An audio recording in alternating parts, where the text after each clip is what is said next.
I still remember that day like it was branded into my bones. How could I forget something so sickening? My dad's funeral was the kind of day nobody ever wants to experience. The air was thick and heavy, like it was holding grief itself hostage, and it made my chest feel tight, like I was trying to breathe through a thick fog. The church was packed, faces blurred together in a sea of sympathy and obligatory nods. I was trying to hold it together to be strong for my family, but inside I was falling apart. My wife Emily was supposed to be there with me. That's what I thought, but she was. She was somewhere else entirely, hidden behind a cloud of lies I never saw coming. It started with little things. I caught her whispering on her phone during the reception, her eyes darting away when I looked her way. She'd always been secretive about her phone, but that day it felt different. More desperate, like she was hiding something she knew she shouldn't be. The worst part, that day I was drowning in grief, my mind fogged with sorrow. I just watched my dad's casket lowered into the ground, the dirt hitting the wood with a finality that made my stomach twist. I was trying to keep it together, fighting back tears that threatened to spill over when I saw her slip away. She vanished just as I looked away, disappearing behind a group of distant relatives. I called her name twice, but she didn't answer. When I finally caught up to her outside, I saw her leaning close to a guy I'd never seen before. Tall, with dark hair falling over his forehead and a smirk that made my stomach churn. It took a second to register what I was looking at, her hand on his arm, her lips just a little too close. The cold hit me hard, sharper than the chill in the late fall air. That was when I saw it. Her necklace, the one she always wore, was dangling loose from her neck, a clear sign she'd been tugging at it. I approached, trying to keep my voice steady, but it cracked. "Emily, who's that?" She stiffened, then forced a smile. "Oh, it's just Jake. He's a friend from work." I looked at Jake, then back at Emily, my mind reeling. Her fingers twitched, like she wanted to hide something. I saw the way her eyes darted, avoiding my gaze altogether. I knew then that I'd been blind, that the woman I'd trusted with everything had been sneaking around behind my back during our worst day. Later, I found her phone. I didn't plan for it. I just couldn't shake the feeling that I'd missed something, that there was more to the story. I looked through her messages and my stomach dropped. There were texts, flirty, suggestive, with Jake. Not just innocent chatter, but things that made my skin crawl. I saw the photos she'd sent, her cheeks flushed, her lips parted in a way that made it clear they were more than just friends. I held the phone in my hand, trembling. My head spun, my chest tight. The grief from the funeral was replaced by something darker, colder. I didn't say a word at first. I just stared at the screen, feeling my fists clench so tightly my fingers started to hurt. How could she do this? Right there in the middle of my pain, she was betraying me with my best friend's brother. I didn't sleep that night. Instead, I sat on the edge of the bed, replaying it all, her betrayal, the lies, the way she looked at him like he was the only person who mattered. The worst part, I'd been blind for so long, so desperate to hold on to the idea of us, that I ignored every warning sign. Now, with everything laid bare, I knew I had to act. I couldn't let her get away with this. Not after what she did during my father's funeral. That was the point of no return. I had a plan brewing, something cold, calculated, and precise. But I wasn't ready to execute it yet. I needed to think, to make sure I crossed all my T's. The betrayal was a punch to the gut, but it was also the start of something else. Something I'd never done before. I was going to take control of this mess, and I'd do whatever it took to make her pay. The next few days were a blur of planning and quiet fury. I watched her, studied her routines, looked for weaknesses. I needed to find the perfect moment, the right leverage. That's when I realized I had something she'd never see coming, something that would turn this whole thing around. But first I had to be patient. The game was just beginning. I started by gathering everything I could, screenshots of the texts, photos I'd found on her phone, and even little things I noticed about her habits. She was careless in ways I hadn't seen before, like leaving her phone unlocked more often, or slipping her necklace off at night. I kept everything quietly so I'd have evidence when the time came. One thing I learned pretty quick: Emily's confidence was through the roof. She thought she was untouchable, that her lies would never come out. She'd been brazen about it, texting him at work, meeting him in secret after hours, even joking about how she'd get away with it. But I saw the cracks in her armor. She slipped up once, sending a message about how perfect it's going to be when we're finally free, right after the funeral. That was my cue. I decided that my next move would be to confront her, but not directly. Not yet. I wanted her to take the bait, think I didn't know she'd been lying right to my face. I set a trap. I pretended to be oblivious, acting like everything was normal, but I made sure she knew I had the evidence.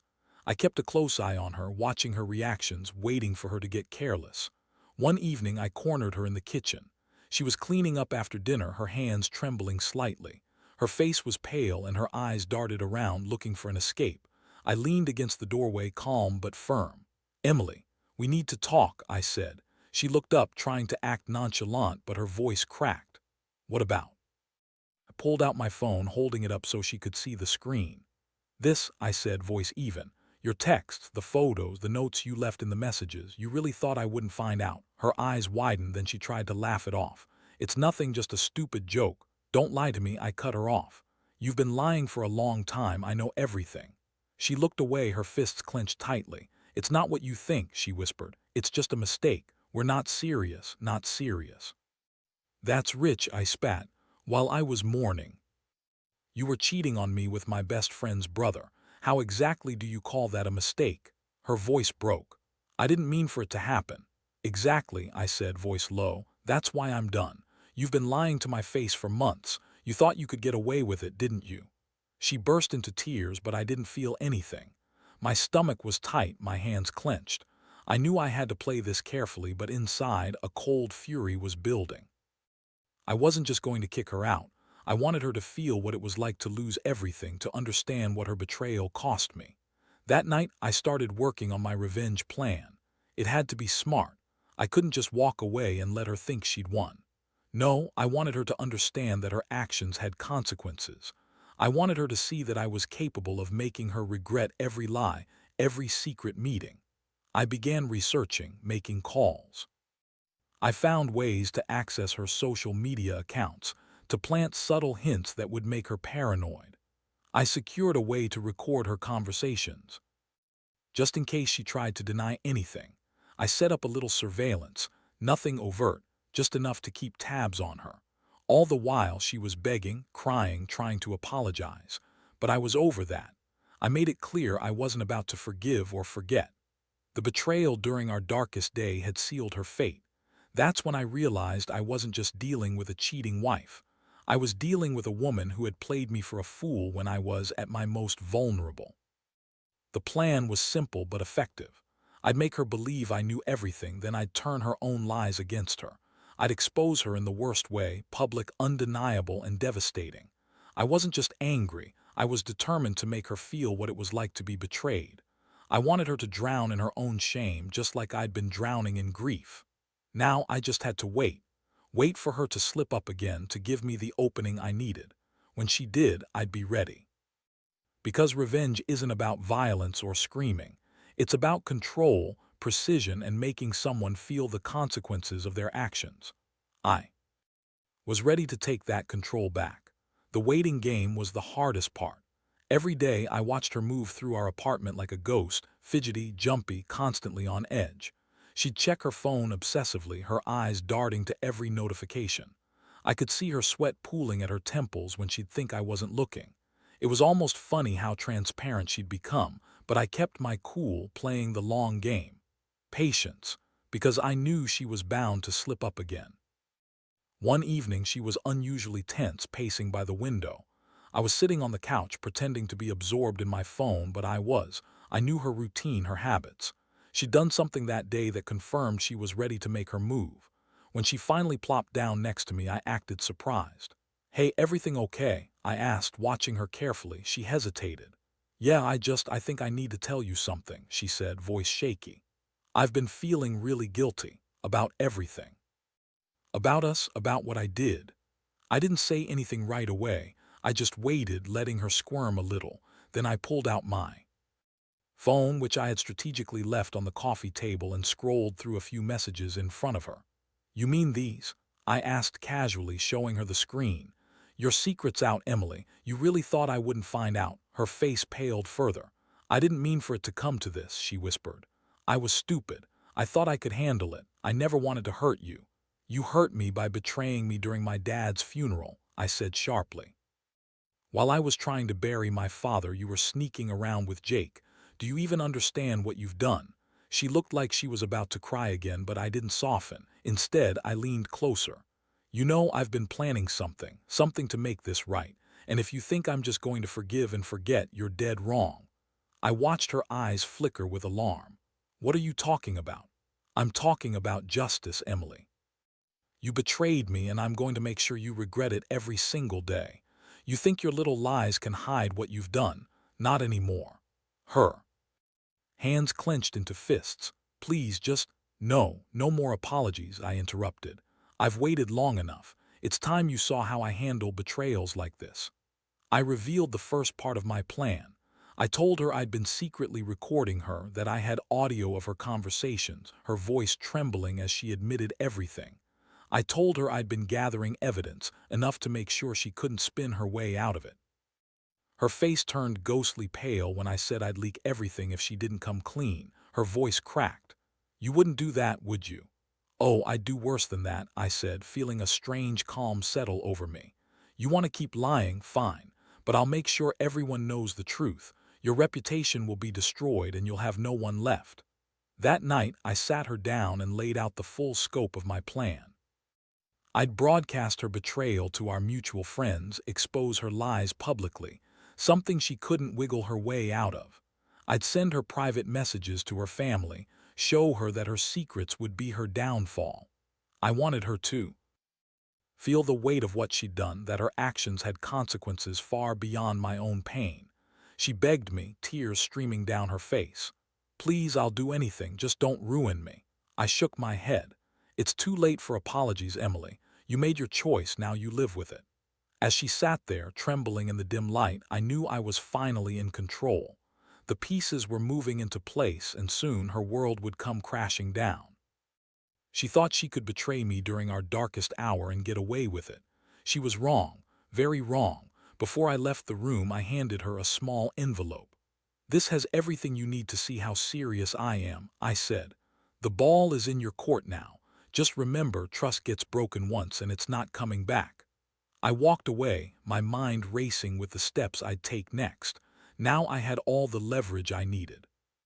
The revenge was about to unfold, and I was finally going to show her what happens when you betray someone who's already at their lowest. The game was on, and I was ready to win. The next morning, I woke up feeling lighter, like I'd finally taken a deep breath after holding it in for too long. The plan was set into motion. I kept the evidence close, but I also needed to prepare for her reaction. She'd be cornered soon, and I wanted her to feel the full weight of her betrayal. I sent a message early that morning to my closest friend, Tom. We had a quiet understanding. No one knew what was brewing behind the scenes, but he'd been my confidant through the years. I told him to meet me at our favorite coffee shop around noon. I needed someone I could trust to witness what I was about to do, just in case things got ugly. As I waited in the small, crowded cafe, I watched Emily's car pull into the lot. My stomach twisted, an odd mix of anticipation and anger. She was early, nervous maybe, fidgeting with her purse. When she stepped inside, her eyes immediately searched the room, and I saw the flicker of panic when she spotted me sitting there. Hey, I said, voice steady, trying to keep calm. Thanks for coming. She hesitated, then sat down across from me. What's this about? I pulled out my phone and played the recordings I'd made, her voice trembling, confessing everything. Her whispers about how she'd get away with it, her giggles after sending Jake those messages, her admitted guilt about betraying me during the funeral, every word played loud enough so she'd hear herself. Her face lost all color. You recorded me. Yeah, I did, I said coldly. And I also took screenshots, saved your messages. I've got everything I need to make this public if you keep denying it. Her hands trembled so badly she couldn't hide it. Please, just don't do this. I was weak. I made a mistake. Don't waste your breath, I cut her off. You made a choice. I don't want to hear apologies anymore. You get to decide whether I destroy you or not. Her eyes filled with tears and she looked down, trembling. I never meant for it to go this far. I swear, I don't know what I was thinking. I leaned in. You were thinking about Jake, not about me. not about what your betrayal would do to us. You wanted your secret to stay hidden, but I'm not going to let you get away with it. At that moment, Tom arrived and sat beside me, witness to everything. I nudged him quietly, showing him the evidence on my phone. He nodded, understanding the gravity. Now I was ready to make my move. I looked back at Emily and said, "You've got a choice now. You can come clean, tell the truth, and face the consequences. Or you can keep running and watch your life unravel. It's that simple." Her voice was barely a whisper. "I'll tell the truth, just don't hurt me anymore." Good. I wanted her to feel cornered, vulnerable. That's exactly how I'd make her pay. This wasn't just about revenge, it was about justice, about restoring some sense of order after her chaos. I handed her a pen and a piece of paper I'd prepared. "Write down what you just told me. Be honest. If you try to lie, I'll have everything ready to expose you tonight. Your choice." She took the pen slowly, trembling as she began to write her confession. I kept my eyes on her, feeling the cold satisfaction grow inside. The truth was finally out and the scales were tipping. Emily's facade was cracking and soon everyone would see what she really was. Once she finished and handed me the paper, I looked her straight in the eyes. "Good. Now I want you to understand something. This isn't just about revenge, it's about trust. And you lost that. You threw away everything we had over a moment of stupidity. But I'm not going to let you ruin me, not without a fight. You can call it what you want, karma, retribution, whatever. I call it justice." I got up from the table, leaving her sitting there, trembling. I pocketed the confession and the recordings, knowing that tonight I'd go live with everything. I didn't say another word. I just nodded at Tom, signaling we were done. As Emily sat there, broken and defeated, I felt a strange calm. This was the end of her lies and the beginning of my new chapter, one where I took back control. The truth was finally out in the open, and the fallout was about to begin. I knew my life would never look the same, but at least now I was the one holding all the cards, and that was enough. The evening arrived faster than I expected, and with it came the moment I had carefully planned for. I sat in my dimly lit apartment, a cold drink in my hand, watching the clock tick down toward the hour I'd make everything public. Every nerve in my body was tense, but I kept a steady hand. I'd played this game before, but never with such a personal stake. I set the stage on my social media accounts, carefully choosing my words. No embellishments, no extra drama, just raw, undeniable truth. I uploaded the recordings, the screenshots, the confession letter Emily had written. I knew I wasn't just revealing her affair. I was exposing her entire deception, her lies during our darkest hour, her betrayal hiding behind a mask of remorse. Once everything was live, I leaned back and took a deep breath. My heart pounded in my chest, like a drumbeat announcing the start of the fallout. I felt a strange mixture of relief and adrenaline, relief that I'd finally taken control, adrenaline from the anticipation of her reaction. I knew the responses would come swiftly. Within minutes, my phone started ringing. Texts flooded in from friends, family, even her closest friends. The reactions were swift and brutal. No one believed her fake tears anymore. The truth was out and it hit her like a punch to the gut. She tried calling me, but I ignored her. I needed her to see that the damage was done. The first message I saw was from Jake's brother, furious. "You lied to me. You knew all along." His words were sharp, full of betrayal. Then came a message from her best friend, Lisa. "How could you do this during our dad's funeral? Do you even care about anything besides yourself?" I stayed quiet, letting the internet do its work. The comments poured in, others sharing stories of her manipulative ways, her flirting behind closed doors, her recklessness. I heard from mutual friends I hadn't spoken to in years, all condemning her. The worst part, I could feel her panic building through her missed calls and frantic messages. Finally, my phone rang again. This time it was Emily. Her voice was trembling, a stark contrast to the confident woman I'd confronted earlier. "Please just delete it. Please, I'm sorry." "I don't think so," I said coldly. "You betrayed me when I was at my lowest. You don't get to just apologize and walk away. You lost the right to control this anymore." "Can't we just talk?" she begged, voice cracking.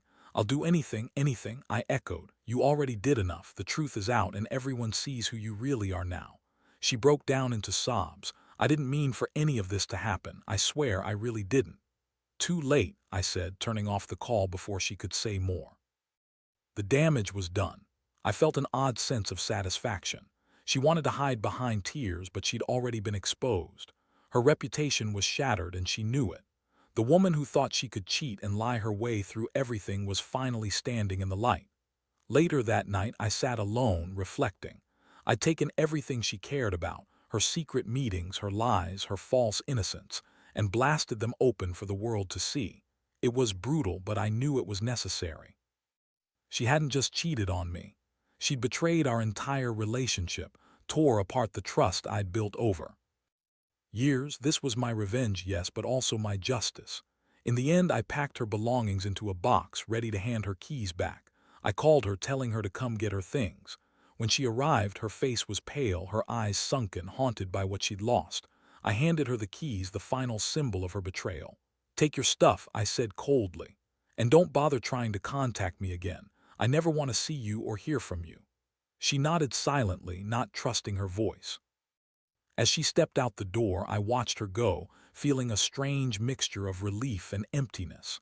I'd been betrayed in the worst way, but now at least I was free. Looking back, I realized what I did. It wasn't just about revenge. It was about reclaiming myself, about making sure she understood that betrayal has consequences. I lost my trust, yes, but I gained clarity. So if you're ever in a situation where someone has hurt you deeply, don't be afraid to take control. Sometimes justice means making someone see the truth, even if it hurts. Because at the end of the day, that's the only way to moving on. The days that followed were a blur of quiet reflection and forced normalcy. I went back to my routine, but nothing felt quite the same. The house was empty now, her side of the bed cold and untouched. I had handed her the keys, and she left without a word, her face drained of all color, her eyes haunted by what she'd lost. It was over, that chapter at least. Still, the weight of everything lingered in my chest, a strange mix of relief and residual hurt. I kept busy, but I couldn't shake the feeling of finality. Watching her walk out that door, knowing she'd betrayed everything we built, changed me. I felt lighter in some ways, but also more aware of how fragile trust really is. I'd spent years building a life with her, only to have it shattered in a matter of hours. But I also knew that sometimes, you have to burn everything to the ground to rebuild stronger. Looking back, I realized that the revenge wasn't just about her betrayal. It was about reclaiming my dignity, standing up for myself when I was at my lowest. It was about making her see that actions have consequences, and that you can't just run away from the truth. I wanted her to understand that secrets and lies eventually catch up with you, no matter how clever or confident you think you are. I sat on the porch one evening, watching the sunset turn the sky blood red. The cool air brushed past, carrying a faint scent of rain. I felt a strange calm settle over me, finally, a sense of closure. I knew this wasn't the end of my story, but it was a turning point. I'd lost a lot, sure, but I'd gained clarity. I'd learned to trust myself again, to recognize red flags sooner, and to value honesty more than ever. I also learned that revenge, when done right, isn't about getting even. It's about setting things right, about taking control of the chaos someone else creates and turning it into your power. It's about making sure that when someone betrays you, they pay, not with violence or vulgarity, but with the truth, with your dignity intact. To anyone reading this who finds themselves in a similar situation, my advice is simple. Don't let someone else's betrayal define you. Take back your power. Confront the lies, expose the truth, and walk away with your head high. Because in the end, the only person who truly controls your happiness is you. And sometimes, the best revenge is simply living your life better without the poison of betrayal dragging you down. I poured myself a glass of water, took a long sip, and let the moment settle. The past will always be part of me, but it no longer controls me. I am finally free. And that's all I needed to move forward.